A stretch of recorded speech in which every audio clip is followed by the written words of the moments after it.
Hey, welcome. This is teacher Armando from BlueTree Secondary, and we want to be able to help you with better preparation for your end of year math exam. So we selectively choose a few questions from each topic, uh, common questions that we find quite a lot of students struggle with. Yeah, so today we are going to cover one question from direct inverse proportion. Now for this question, they didn't give us any statement whether uh, there is any direct or inverse proportion regards to the elements involved in this question, right? They didn't say anything about the workers, the days, and some students when they start off with this question, they might not know like what topic is tested under because they didn't give any phrases such as like varies proportional, or these workers is directly proportional to another element here. There's nothing like that, right?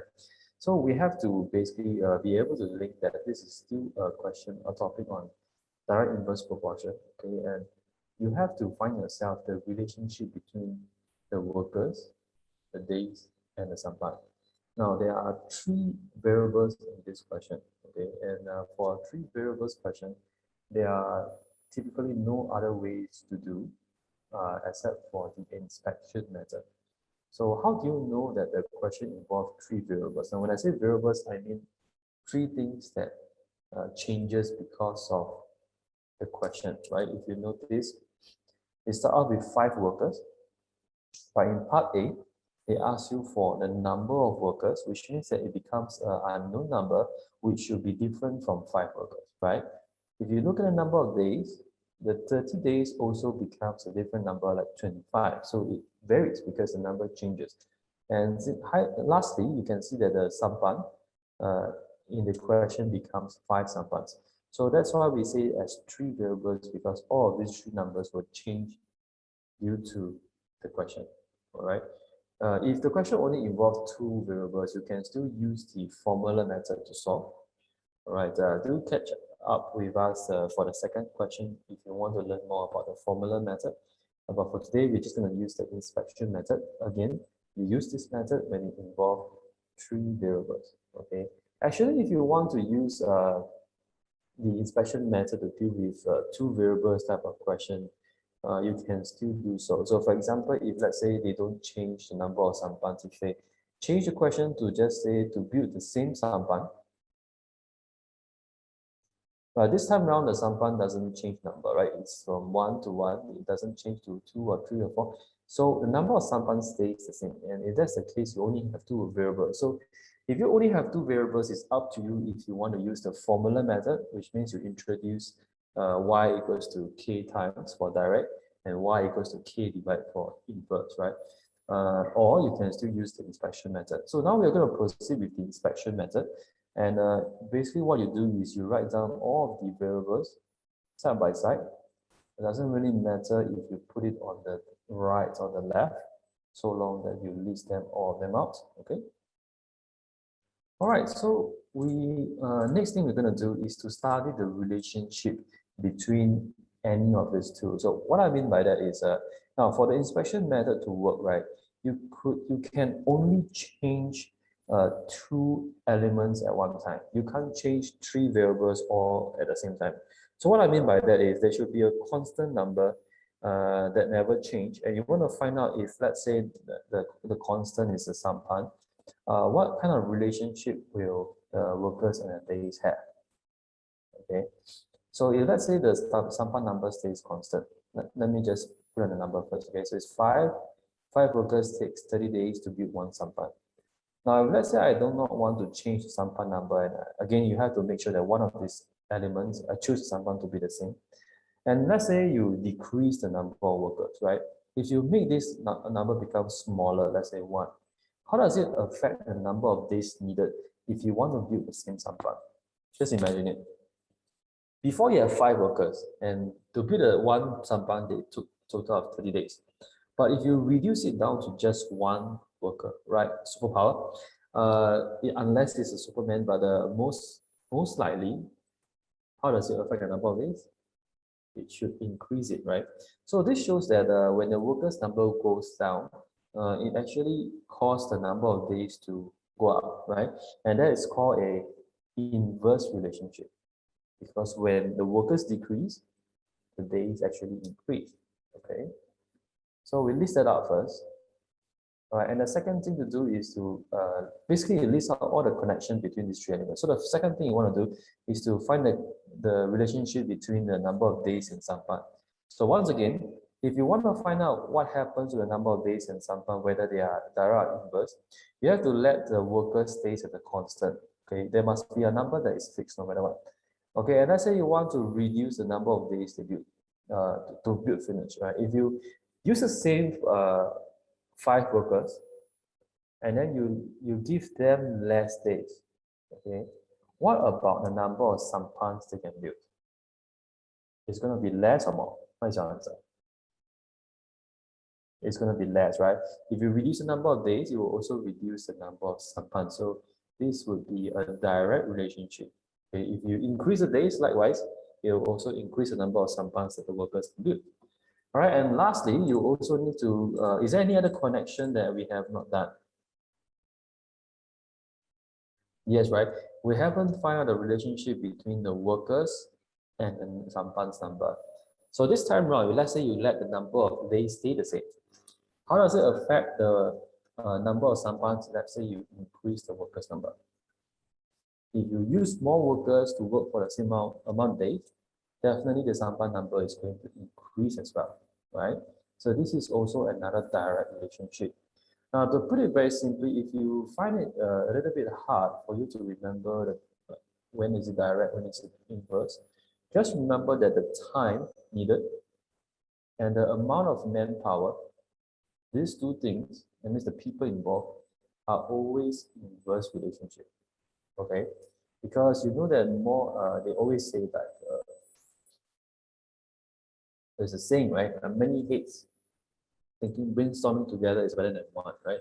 So if you've got more people helping out, definitely the time needed to do a certain thing must be definitely less. So these two will always have an inverse relationship. Yeah. So let me proceed with going to change according to the question. Now the idea of this method is to eventually change until you will have the same number as what the question wants, which means that you want a sampan to be 5 in the end, right? Because that's what the question wants.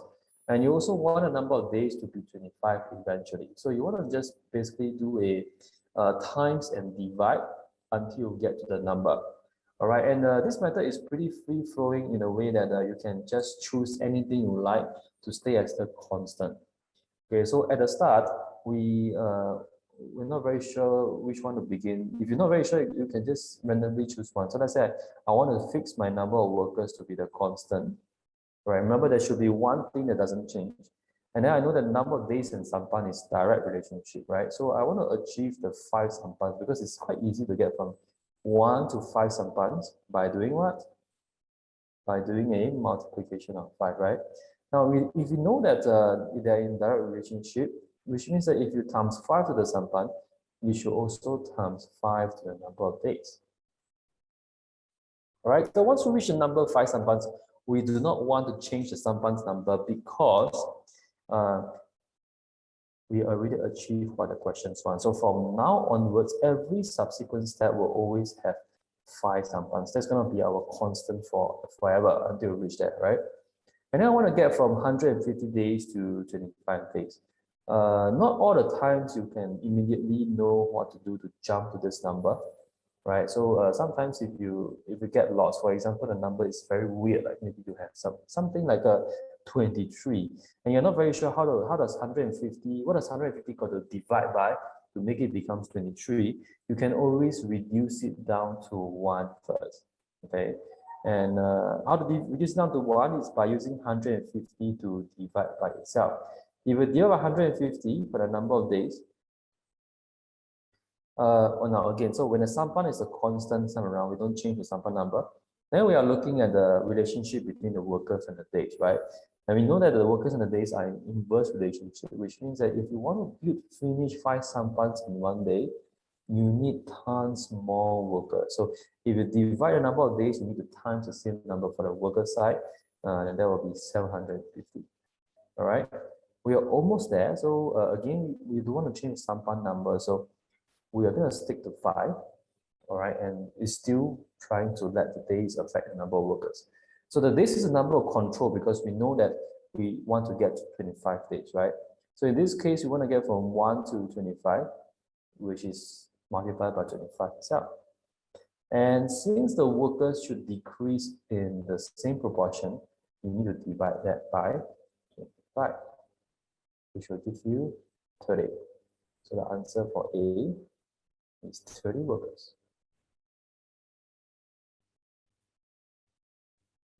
All right, then what kind of assumption do you need to make for the answer to be valid? So you know that in real life, just like how when you observe your friends doing their homework, some of them probably, have are able to do things much faster, right? Maybe they do their homework in 1 hour, but you also maybe if you survey around and you ask your other friends, maybe they will do it in, I don't know, triple the time, 3 hours or 4 hours, right? Maybe when they are doing homework, they are enjoying themselves, eating some snacks or using their phone, right? Who knows? So different people work at different rates, isn't it, in real life? So for this method to work, however, for you to be able to times and divide so smoothly, we are assuming that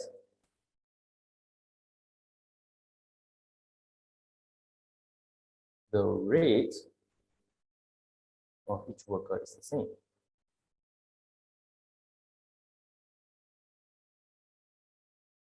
Okay, now we use the word rate and not speed because we are talking about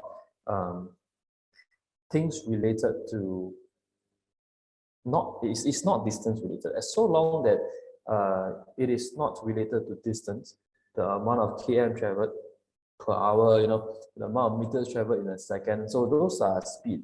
You only use speed if you are talking about distance traveled per unit time. So the rest of it is still under rate, right? So this is called the inspection method. And you can even do it if you only have, let's say, just 2 unknowns, right? 2 variables. Because if you notice, like in this case, if let's say the sample numbers always stays the same, then in fact the only available variables that you have to keep on changing is the days and workers, right? So this method also works for questions that only involve 2 variables. All right, do look forward to the next session where we cover another common question on direct inverse proportion. For now, Charles.